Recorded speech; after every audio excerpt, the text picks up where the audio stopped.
Don't get cocky, you old hag. With those words, my son-in-law, Michael, shoved me aside. Ouch! The moment I fell to the floor, pain shot through my leg. As I lay there unable to stand, Michael looked down at me. What are you thinking, acting all high and mighty, when you can hardly even walk? Do you realize who's providing you with this comfortable life in such a big house? You're penniless and useless since your husband passed away. And now you have the audacity to intrude into my family's life. Remember, you are staying at our house now. Know your place. Do not defy me, or I will send you off to a care facility right away. Leaving those words behind, my son-in-law Michael returned to his room. Have I ruined my daughter's family? I would have been better off alone. I should not have come here. My name is Nancy. I lost my husband 2 years ago and have been living alone in this house filled with memories of him. I've always had a bad leg and depended on my husband's help for my day-to-day activities. Whenever I had pain or numbness in my leg, my husband was always there to support me. I admired my kind and considerate husband. However, an unexpected accident took his life, leaving me all alone. The unexpected event left me deeply depressed, and I found myself crying all day, every day. But it was my only daughter, Rachel, who saved me. Mom, if you keep crying, it will make Dad sad in heaven. He will always watch over us and protect us. Rachel. Let's be strong together, Mom. I will support you from now on. So please don't cry anymore. Smile. Rachel has always been a strong and dependable daughter who encourages me positively at all times. She must have inherited her father's strength. Thank you, Rachel. You're right, I can't keep wallowing in sorrow. It would worry your dad too much. That's right, Mom. If you keep crying, Dad might worry so much that he can't even find his way to heaven. We shared a small laugh and decided to move forward together. 5 years have passed since my husband passed away. Rachel, who was in high school at that time, has become a respected working professional and got married 2 years ago. After their marriage, the couple built their own house and Rachel moved out of our family home, which is about an hour's drive away. Back then, she had repeatedly persuaded me to live with them, but I firmly refused. It was because I didn't want to interfere with the newlyweds, and also because I didn't want to leave this house where I had spent so many years with my husband. Although I'm touched by the offer, I intend to continue living here with your father's memories. But what if something happens, Mom? There won't be anyone to help you. Dad may be watching over you, but he can't help you anymore. I understand, Rachel. But it's okay. You should live your own life with your husband, not worrying about taking care of me. Focus on your new family. Although Rachel looked a bit worried, she reluctantly agreed when I insisted. In truth, living alone had its difficulties, but I didn't want to burden my daughter, so I managed to get by. The season had turned to winter. When it got cold, my legs would start to give me trouble. The cold exacerbates the pain and numbness, so I tried to keep as warm as possible. But compared to the warmer seasons, it was much harder to go about my daily life. The winter was particularly harsh that year, so I decided to ask the hospital to increase my medication. Of course, I didn't say a word about this to my daughter and her husband. I didn't want to cause them unnecessary worry or be a burden to them. But my condition was deteriorating. There were times when even standing was difficult, let alone walking. I managed to cope with the pain and go on with my life, but eventually, my daughter Rachel noticed something was wrong. It happened on Christmas Eve when Rachel came to bring me presents. The doorbell rang, and as I tried to get up to welcome her, I couldn't stand. Rachel must have been worried when I didn't answer the door after several rings, so she unlocked the door and walked in. Mom, are you okay? Sorry, I'm just not feeling too well today. I tried to put on a brave face and smile, but Rachel saw through me. Mom, you don't have to push yourself. Please, come stay with us. I can't bear to see you suffer like this. It's okay. I just couldn't move for a moment, but I'll be fine once I take my medicine. No matter how stubborn I was, Rachel insisted. I knew something was wrong the moment I walked in. You, who always keeps everything neat and tidy, have left things lying around, which is unlike you. You're so unwell that even tidying up must be a struggle, right? Also, your medication has increased. It's on the table, but there's a lot more than last time. Rachel was right about everything, and I was left speechless. Please, even if it's only until you're feeling better, come stay with us. When you're back on your feet, you can return to this house. Dad would want the same. With that, Rachel embraced me. I hadn't realized how strong my daughter had become. Rachel was no longer the child I thought her to be. She had become a responsible adult. Rachel, I'm sorry. I'm truly sorry. We're family. Even though I've moved out after getting married, you and Dad are still my precious family. Her warm words touched my heart. I nearly cried, but I held back my tears and smiled, saying thank you. I agreed to live with them for a while. I packed up some of my things and Rachel drove me to her and her husband's house. Their house was newly built and very beautiful since it was still quite new. The design of the house, with fewer stairs and steps, made me feel as if it was built with my comfort in mind. Mom, this is your room. Rachel led me to a corner room on the first floor. The room was filled with warm sunlight, and there was a photo of my husband, me, and Rachel. I'm sure this room was prepared by Rachel for me.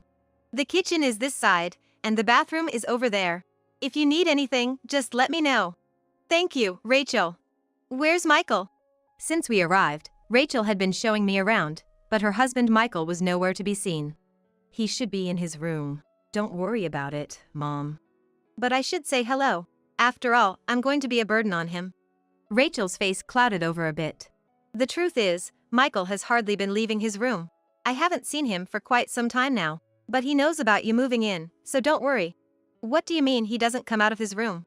Cutting off my question, Rachel exclaimed, I'm going to make dinner. It's Christmas Eve today, so I'm going to give it my all, and off she went to the kitchen. This was the first time she had ever said something like that.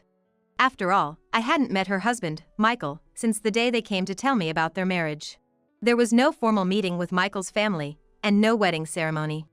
According to Rachel, Michael's parents are too busy for a formal meeting. We decided together that we didn't need a wedding. As for me, I would have liked to meet his parents if possible, and even a modest wedding ceremony would have been nice. But whenever I brought it up, she would brush me off, saying, maybe when things settle down. So I had stopped bringing up the topic. That night, Rachel served up a homemade meal. Roast chicken, salads, pizzas, and other extravagant dishes that I wouldn't normally make myself filled the table. Michael was not there, as expected, but I did not mention it and took a seat. This looks delicious. When did you become such a good cook? I've been studying a lot. Just taste it. She deftly served the dishes onto my plate, and I took a bite of salad with Rachel's homemade dressing. It's delicious. Really. I'm so glad. Eat up. She seemed so pleased that she kept piling food on my plate. We ate our fill and talked late into the night. It had been a while since I had a meal and a chat like this with Rachel, and it was really enjoyable. Oh, it's already 10 p.m. I have work tomorrow, so I'm going to clean up quickly. You rest, Mom.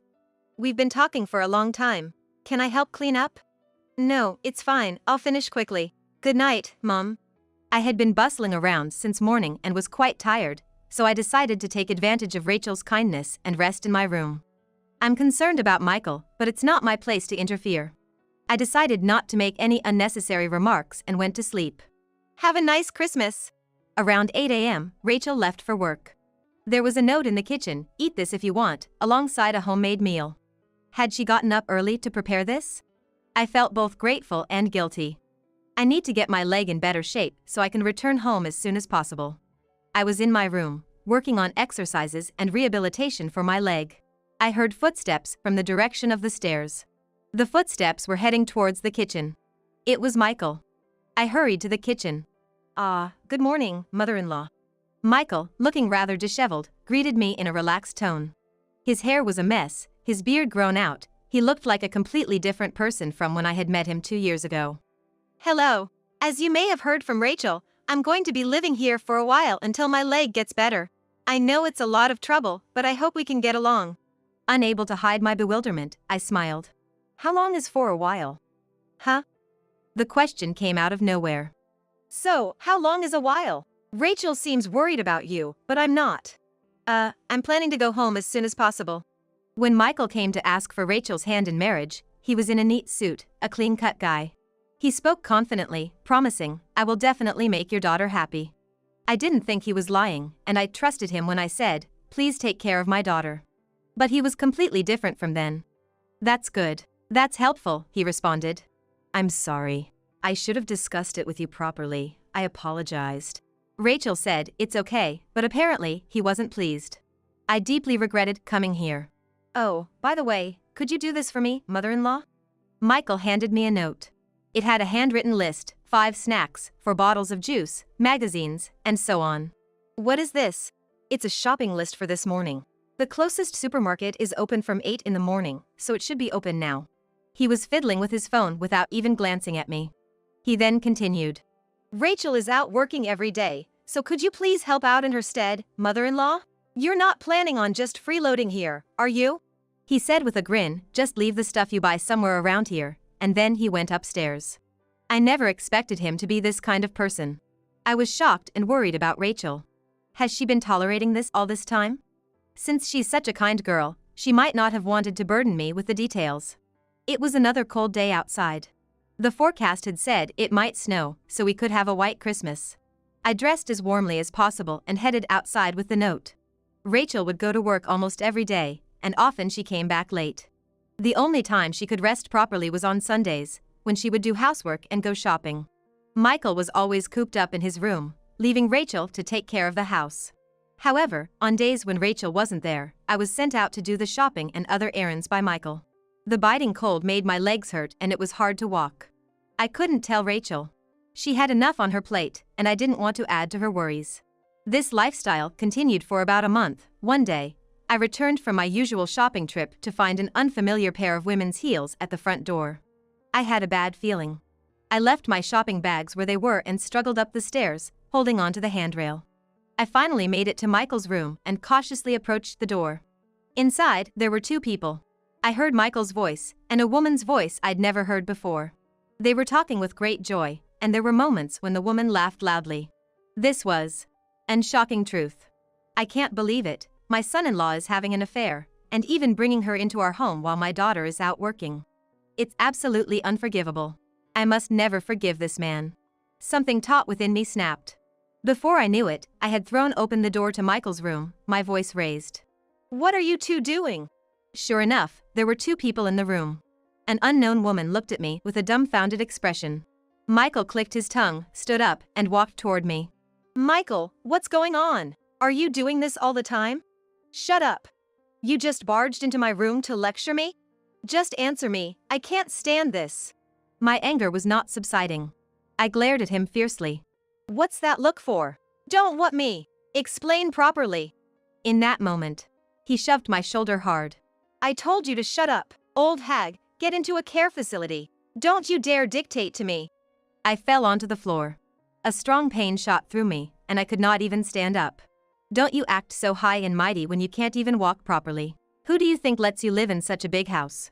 You're living in our house, remember your place. Don't interfere with me again. He forcibly pushed me out of the room and the door slammed shut with a loud noise. Rachel, I'm sorry. I may have ruined your happiness. But I can't leave you here. I made up my mind. What's up? It's quite late. I have something to talk about. I'm sorry to bother you when you have work tomorrow. Rachel came home around 9 p.m. that night.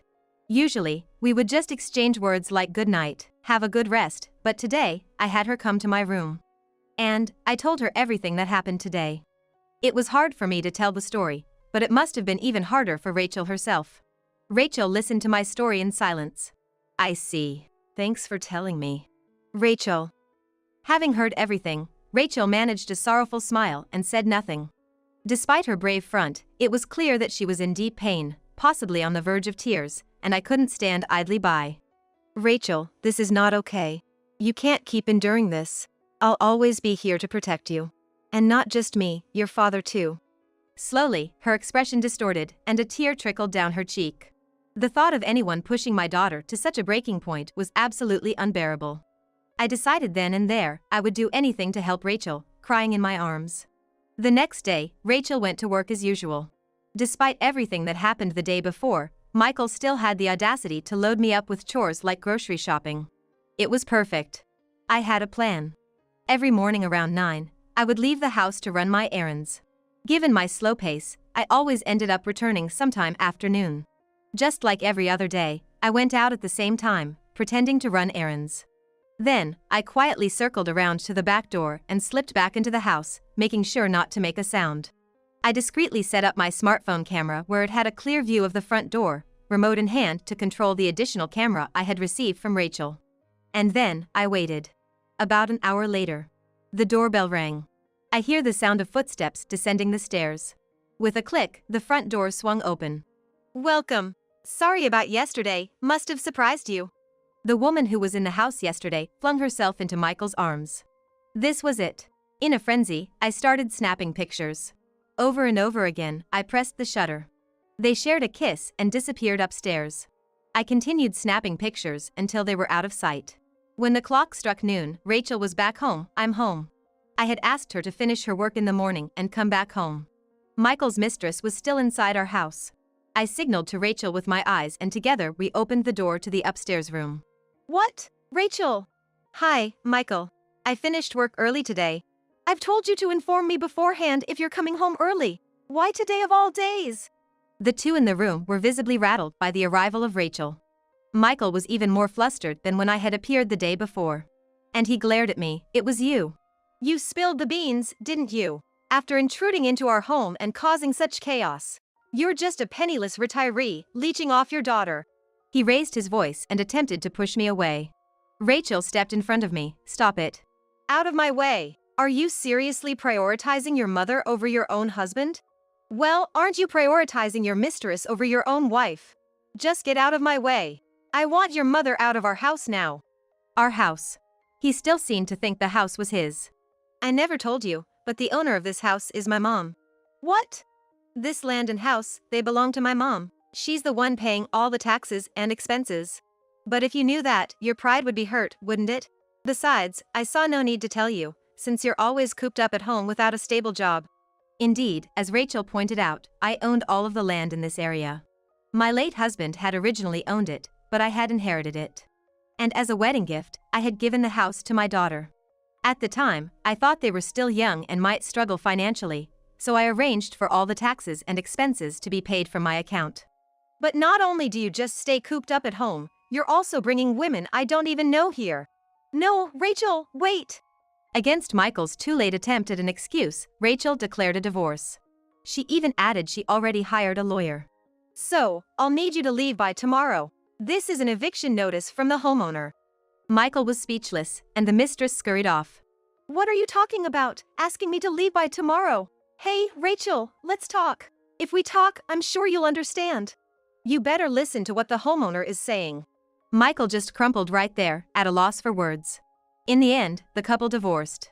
Abandoned by his mistress, disowned by his own parents, he had no one to turn to and reportedly took up live-in work somewhere. We sold the house where the couple had lived and returned to my old house. Now the two of us live together. Hey Mom, do you think Dad would be mad at me? Why would your dad be mad at you? For having poor judgment in men. If that's the case, I'm equally guilty. If your dad were here, he might not have approved of your marriage. That might be true. While making these jokes, we're spending peaceful days. One day, when Rachel leaves this house again, I am working harder at the physical therapy, so as not to cause Rachel any extra worries. I pray that happiness will come to Rachel. I pray that my legs will get better. I said a prayer to my husband in heaven. I felt as if the sky had shone a little.